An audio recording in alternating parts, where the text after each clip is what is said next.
The cardinal sin of many indie game developers is to start many projects and never finish them, and I've been more than guilty of that. My computer is loaded with files for abandoned games, most of which barely made it past the basic prototyping stage. As a hobbyist, that isn't the worst thing, but recently I've been taking game development more seriously, and it was time that I returned to some of the projects that have been on hiatus for years. One of those games that I am reinvigorated to develop is Whale Well, a small pixel art adventure game.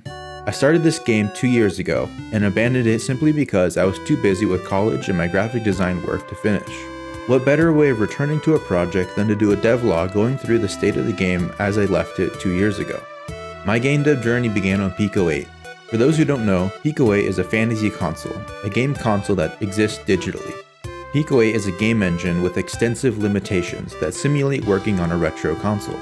As a beginner, it was a great learning tool, and I did my very first programming in Pico 8 using Lua.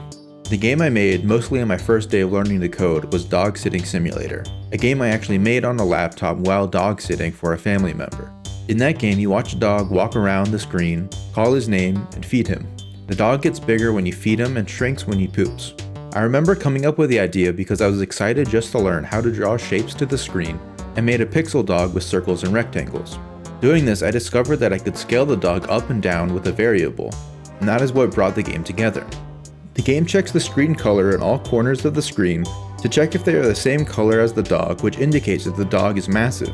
Then the background converts to the color of the dog and a new tiny dog spawns. This continues until the final black dog fills the screen and the end of the game is reached. In Pico 8, I also made a little gardening simulator where the player plants flowers that grow when the player makes steps. There are randomized ducks and rabbits that also walk around the screen. Lastly, I made Pico 808 and Pico 909, chiptune drum machines based on the Roland 808 and 909 respectively. What I love about Pico 8 are the limitations that breed creativity. I never would have come up with the games I made if I was using a proper game engine. So when I started learning Game Maker Studio 2, I wanted to make a game that shared in the limitations I had when developing for Pico 8. So I set out to make a small pixel art game that embraced what I had learned in Pico 8. This would be my first time creating pixel art, so I downloaded Sprite and started practicing with some miscellaneous art projects. I created a few landscapes, and I later used one of them as album art for my album Missing Bits. After that, I started on a mood board to establish the visual identity of the game. I browsed Pinterest for pixel art and saved some of the pieces that I thought would be helpful to a PureRef board. PureRef is a free but invaluable resource that I use for all my creative projects. It's a mood board software that allows you to easily drag images from the internet into one place where they can be moved around and organized along with notes. Every time I start a project, I use PureRef to keep my inspiration in one place and organized. Pixel art is the art of small images, but I was looking for really small images. Pico 8 has a square 64 pixel screen, which although being an 8-bit console is tiny compared to the 256 by 224 pixel resolution of the NES. Resolution was one of the first decisions I made on the game. I didn't go as small as the Pico 8, but didn't want to go as large as the NES, so I settled on a 128 by 96 pixel resolution, which is roughly half the size of the NES. I opted for a 4:3 aspect ratio rather than the square Pico 8 screen, which is more conventional but still has a boxy feel that you don't get with most games which are in 16:9. I fell in love with these tiny pixel art images by JMakeGames on Reddit. They capture a tiny world well, and the all-white background makes the objects feel even smaller. This was the original inspiration for what I would create along with the other art I collected on my mood board. I started by replicating the trees and buildings and trying to create art in a similar style, although the actual content of the game was still yet undecided. It was here that I created a duck that would eventually turn into the main character of what was saved on my computer as Duck Game. I imported the assets into a new Game Maker project and created a movement script to walk the duck around. I created water for the duck to swim in and cloud shadows that flowed across the screen. I then started on the mob sprites. Defining the shape of the human characters was difficult and would really influence the overall feel of the game. I tried out big-headed sprites, which is common in pixel art games, but it didn't match the kind of pixel art I had in my mood board, so I switched to more realistically proportioned sprites. The trade-off was that the mobs wouldn't be big enough to have eyes or faces, but that is in keeping with the low resolution I was committed to. I also created some weird fish people I had plans for, but would be deleted from the project. I initially outlined my sprites in an off black to make the game feel visually soft, but the lack of contrast just hindered the overall quality of the art, so I replaced the outlines with black. I created some land tiles, a well, and a factory building which helped to start forming the theme of the game. It was time to start forming a story around my little duck.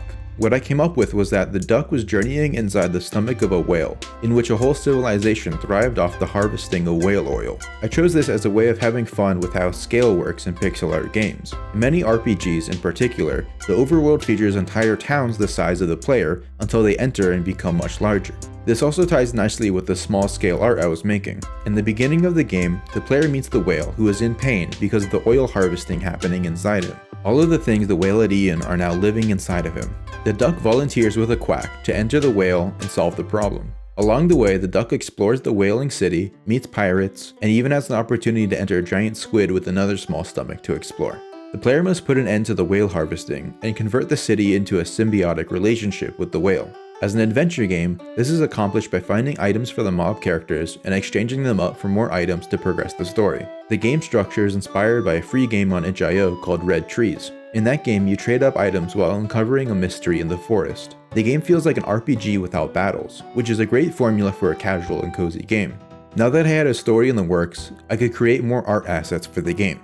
The game is populated by many mobs that comprise the roles of the town, mostly centered around the whale oil factory. I reused the text system I created for Hermit Home Designer for the dialogue. I populated the whale's inside with barrels and lamps and created trees and flowers for the outside. I like the bounciness of pixel art games that always have the characters moving in idle animations, so I gave all the mobs an idle animation that bobs up and down. I timed all of the animations for the characters and props to the same timer so the game would feel like it's bobbing up and down with rhythm. I was disappointed with the lack of expressiveness in the art, which isn't good for a story-driven game, so I decided to give every character a larger portrait that appears in dialogue. This makes up for the lack of expression in the world sprites. I'm proud of the portraits I created and really think they add a lot to the game. Exploration is the driving feature of the game, and I found a way to enhance that by changing how the camera worked. I originally coded a follow camera, which is typical for top-down games, but changed the system to a still camera that only moves when the player goes to the edge of the screen. This way, the camera forms a grid, with each section of the grid being a unique composition. This enhances exploration, because the player must go to every camera grid to see what is there, and the scene composition suggests to the player where to go next. Finally, I got to work on the music. I do all my music in Reaper, and for this soundtrack, I made extensive use of Super Audio Cart. Super Audio Cart is an incredible plugin for chiptune music that I've been using for several projects now. The plugin features hundreds of sampled instruments that are made using actual retro consoles. There are NES sounds, SNES sounds, Genesis sounds, and many more, all authentic to the original consoles, but available to use for commercial projects. Many chiptune artists use sounds that are ripped from classic games, which I have done too, but doing so is probably not technically legal, so it's great that something like Super Audio Cart is available.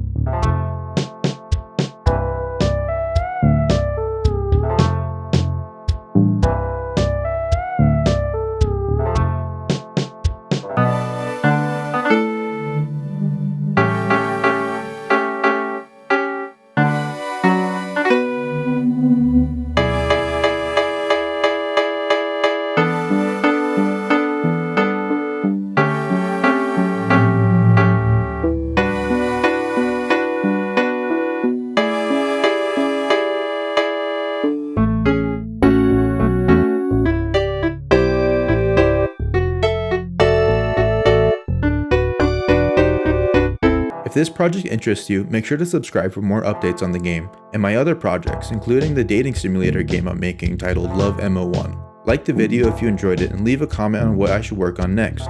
This has been Ryan9, thank you for watching.